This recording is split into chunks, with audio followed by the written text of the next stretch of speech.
See, someone once asked me, why haven't I covered BMF? And my answer was pretty simple, because you could turn on your TV and watch the show.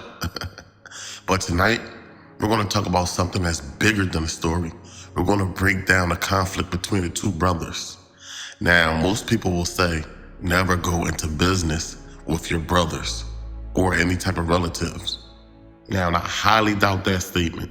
If both business partners play their roles, it could be a smooth sailing, successful partnership. Tonight, we're going to break down Big Meech and Southwest T. See, before the fame, before the billboards, before the rap stars were screaming BMF in the club, there were two brothers from Detroit, Demetrius Big Meech Flenory and Terry Southwest T Flenory. Two kids started with nothing but a pack, a hustle, and a dream bigger than their block. See, on the outside looking in, we see the success, but the world never saw the war that was brewing behind closed doors. Because the same two brothers who built one of the biggest, most disciplined drug organizations in American history were also at war with each other the whole time. This is the story of ego, pride, greed, and misaligned vision.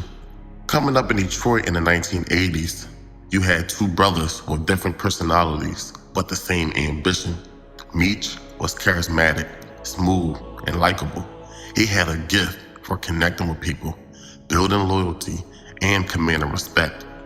Terry was quieter, strategic, suspicious, and highly disciplined. Their roles were clear. Meech was the face. He built trust on purity. His work was always clean, uncut, and consistent. Terry, he was the brain, managing the logistics, routes, and operations with precision. Yet, even then, they argued, they fought, sometimes physically, but the hustle always held them together. See, you survive together or die apart. Back then, loyalty outweighed pride, but money will change that balance. BMF grew nationally. Atlanta, St. Louis, LA, Miami, Dallas. Meech became the face of the operation. He understood something that very few people in the streets will understand. Image equals influence. Influence equals power. Every bottle, every VIP table, every camera flashing at a party was part of marketing. Meech was turning the streets into culture. But Terry disagreed. Where Meech saw influence, Terry saw heat. Where Meech saw branding, Terry saw risk. The logic for Meech was expansion. The logic for Terry was preservation. Both were correct, just in different ways. The divide started to grow, quietly, but it was visible to anyone paying attention. Now, everything changed when Meech went on house arrest. Terry wanted both operations to deal strictly with him, because Meech was on house arrest. He wanted Meech to fall back. He had heat on him. It was too much going on. Terry told the crew, don't deal with Meech, deal with me. Though they both pulled money together to buy kilos and split them, they now ran operations separately. Yes, it got to a point where they both separated and they both started running their own operations, and they thought it was the best thing to do. But that wasn't the case, see? Splitting the operations reduced oversight, created opportunity for theft, and created tension, which was a no-no. While Meech is on house arrest, the show must go on. Now Terry is handling things, while Meech is falling back. Terry is handling things for both operations. So they both put their money together, and they both split the bricks. Terry began cutting Meech bricks behind his back, 4 ounces per kilo. He was taking 4 ounces out of each kilo. See, this wasn't just stealing, it damaged Meech's reputation, which was his most valuable asset. Meech's work was always pure, and now his name was being tarnished. See, Meech couldn't understand the logic. Why compromise thousands of kilos for a few extra ounces? That's the difference in their mentality. Meech, he prioritized brand trust and consistency. Terry prioritized profit, control, and short-term gain. The trust between them shattered. And when trust dies in business, logic is often the first casualty. On top of that, Terry thought Meech partied too much. Too many rappers, cameras, VIP sections. But here's the truth. Terry wasn't completely absent. He did some clubbing too, enjoying LA, Vegas, and Detroit nightlife.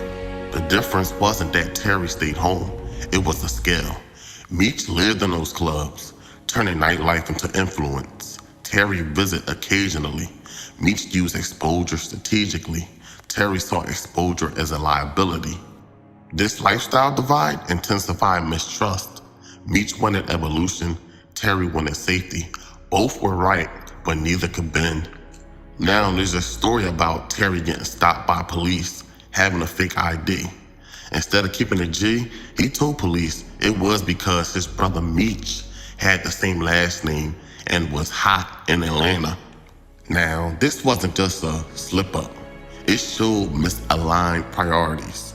See, Meech, he prioritized the empire's reputation. Terry prioritized personal survival.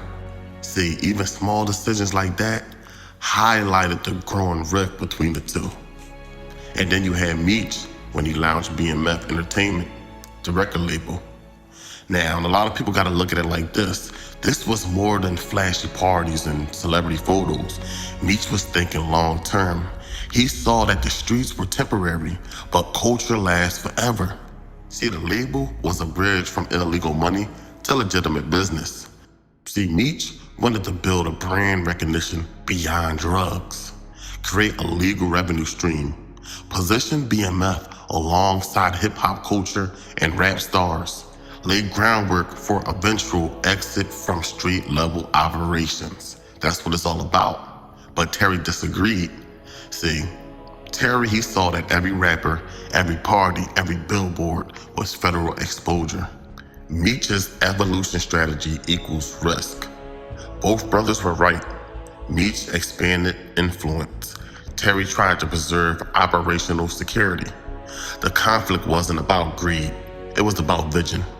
But when it comes to being flashy, the feds didn't need Meech's flashy lifestyle to build a case. They had Terry on over 1,200 hours of wiretaps, talking business, complaining about Meech, and giving details they could use as evidence. So don't get me wrong, Meech's public persona drew lots of attention. Terry's communication provided proof. Both were factors in BMF's downfall. Shit, even Terry's $3 million LA mansion wasn't invisible. He ain't play ball, he wasn't a rapper. The empire's exposure came from both sides, but their internal division amplified the damage. Now, by the time the indictments hit, Meech and Terry were barely communicating. Meech blamed Terry for betrayal. Terry blamed Meech for recklessness. The empire failed because their vision diverged, not because one brother was weak or wrong. Ego, miscommunication, and conflicting strategies created a perfect storm. Unity had always been BMF's strength. Division became its death sentence. BMF wasn't destroyed by the streets, rivals, or even the DEA. It was destroyed by the war inside the family. Meech and Terry didn't realize one truth. Together, they were unstoppable. Apart, they were just two talented men with powerful enemies. Meech turned BMF into a cultural phenomenon. He launched a record label and could have created a legacy that would have lasted forever. Terry managed the streets. He controlled operations and tried to preserve the empire's core. The tragedy is simple. Two visions, one empire, and neither brother willing to compromise. The Flenory brothers lost more than money. They lost trust, unity, and the empire they could have ruled forever. Now, look at the time, I gotta go. If you want longer videos, hit up the Patreon. The Patreon will be pinned in the comments. Get involved, hit the comments, get the likes up if you like the video. Subscribe if you're new. Turn your notifications on so you don't miss out on the new content. Hit up the playlist. Check out my last couple videos. Y'all take it easy out there. I'm out.